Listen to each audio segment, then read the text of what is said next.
Hello, amazing lower school teachers.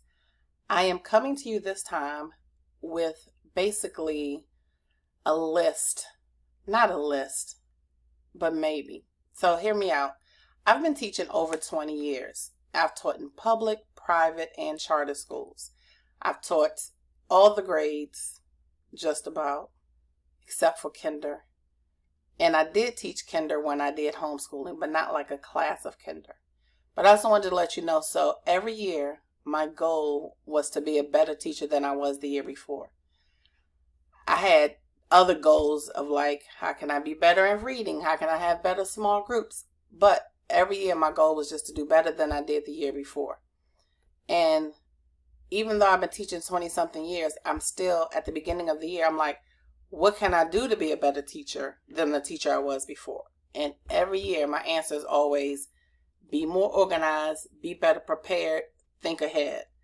So this video is coming with that in mind. I was wondering, how can I help you all to be better prepared, be better organized, think ahead? So here's what I came up with. The first thing is a checklist. I'm big on checklists because trying to rely on my brain to remember everything, not so much. So I will send this list to you, but it is not all inclusive, but these things can also promote other ideas that you're thinking, hey, I need to make sure I do this. Now, when it says routines and procedures checklist, these routines are not going to look the same for everyone, but you want to make sure you have a routine or procedure for each and every one of these things and more, because kids thrive on routine and they thrive on procedures. Once they know how to do it, it is a lot of work up front, but once you teach them, they can do it by themselves all the way through. And I feel like this is a great reminder, whether you've been teaching 1 year or 20 years. These things help. So I'm not going to go over each and every one because I am going to send this to you. I'm going to share it with you. But some things I want to point out is just even how to enter the classroom. That is so important. And one of the things I will give you, I think it is on my list, and it might not be, it might need to be added, I can't find it, is pencil sharpening. One of the things that drove me crazy was, oh, here it is right here, sharpening pencils. They're only allowed to sharpen the pencils in the morning, during their break time, or in the afternoon. And I have 2 cups. One says sharpen pencils, one says broken pencils. You can trade pencils during the day, but you're not sharpening pencils during the day. That's been a hard, fast rule of mine for about 10 years. Small things like that. So if you already knew about that idea, great. But if there are things you want a procedure on that you don't have an idea for, or you just want to collaborate, please come and see me. So if you decide, oh, I need a routine for voice levels, come see me and I will help you. If you already have it, if you already had that pencil sharpening idea, great. You're good to go. If you already have the idea, wonderful. If you need help, let me know. But bottom line is, you need a routine or procedure for everything with the kids. And so from the things around the school, end of the day, lunch routines, when you send them in there, everything. Okay? So that's the first thing we're going to talk about. And I will share this with you. Next thing I want to get to is a planning schedule. This is made up, so this is not anyone's schedule. However, me personally, if I don't write something down, I easily get distracted. So for the times that I have kids in specials, I will make a schedule for myself, what I should be doing during that time. So, and yours doesn't have to go in this order. It doesn't have to go like this, but I made a day where, and of course I check emails at other times, but specifically any emails that I need to get back to or read, I make sure on Monday I set a time to do that, to go over it, or emails I need to send, because there are emails you're going to have to send to parents. I set that up. So a time to grade papers, prepare copies to give to Debbie. And then during PE are my grade level meeting times. meet once a month with Alex. So I know this time is off. And if you'll see down here, I color coded it, which means I'm not available for other meetings, because there will be other times where someone's going to say, hey, I need to meet with you. Know that you need to set your blue times that you're not meeting with anyone. And so I did that for my morning times, because sometimes in the morning, if I'm still fresh, I want to make sure I just get straight. This is what I'm doing, my lesson plan. I'm not going to have any other meetings during this time. I'm blocking it off. These are the times, if I have other meetings in red, that I can do other meetings. And just make that known. Also, if you'll see, I set a time in here just to socialize. And I put socialize because either it's with someone on your grade level or somewhere else, or just going around to do other things. Set a time that you're actually doing that you have some downtime, that you just need to relax and release. I also put in here, write chapel awards, email parents. The email parents thing on a Friday, I think that's important to set that time so that you won't forget to send home the newsletter. I had to set myself a reminder, because otherwise it would be Saturday and I'm like, oh, I forgot to send the newsletter. Saturday I meant. But anyway, set a time. Write chapel awards. I used to always like to do it during Christian Ed, and I wrote them ahead of time. I edited them as needed, but if I had them already set up and ahead of time, I was ready to go and I was never behind. More grades, emails, plan morning meeting messages. That was so important that I just took one of my planning times to plan out what was going to happen in the mornings. Being better prepared and planned just always helped me, kept me calm and able to just move on. So, create your own planning schedule off of the times your kids go to science, art, STEAM, music, media, Spanish, PE, or Christian Ed. Plan what you're going to do during that time.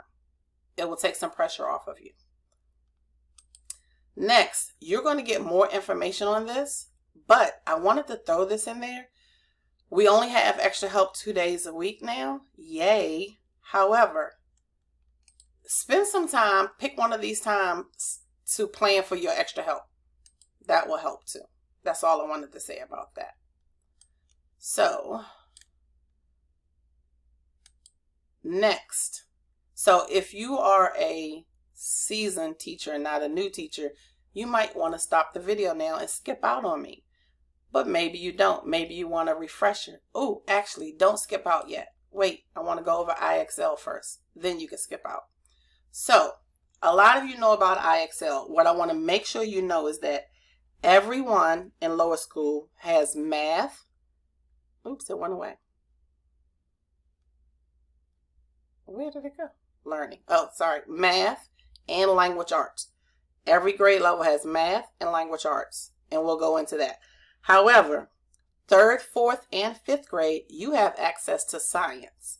3rd, 4th, and 5th grade, you have access to science. 5th grade only, you have social studies.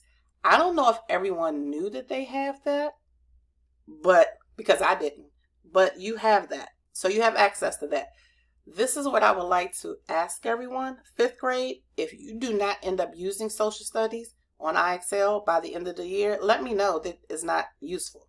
Same thing for 3rd, 4th, and 5th for science. Let me know if it's not useful. Everyone has math and language arts. So the other thing I want to point out, if you don't know, is that there are quizzes you can create. You could do the diagnostic. So I'm going to click on assessment. And I can go into a further IXL training later. You could do real-time diagnostics. So they can do it for math and language arts. They take it. It's a lot of questions, but it will show you areas that they need growth in. Okay? You can assign this to the students to do. But as the year continues to go on, click on quizzes and click on quizzes. Oh, it's working. It's going slow. Okay. That's the internet. That's not me.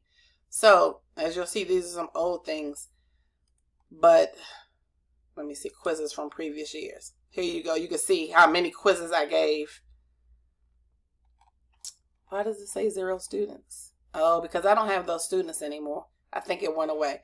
Anyway, when you have the quiz, I'm going to copy. No, I'm not going to copy the quiz.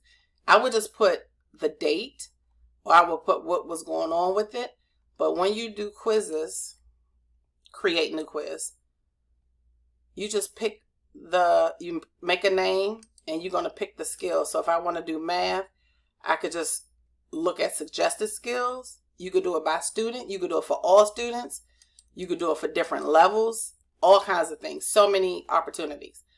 Also, there are a few students who may have gone ahead. I'm thinking of 2 in particular, and already done all of this. And so you just give them something else to practice. Okay? I can give you tons of information about IXL. I absolutely love it. Their engagement tools, leaderboards, all of these things I use with my students, and they'll love to go on here on their own. Great fast finisher work. So now anyone who has already been here and you don't want a refresher, you can leave.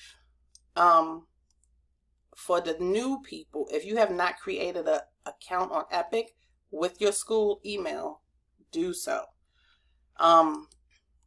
There are so many things on here. I could share my library with anyone who wants to.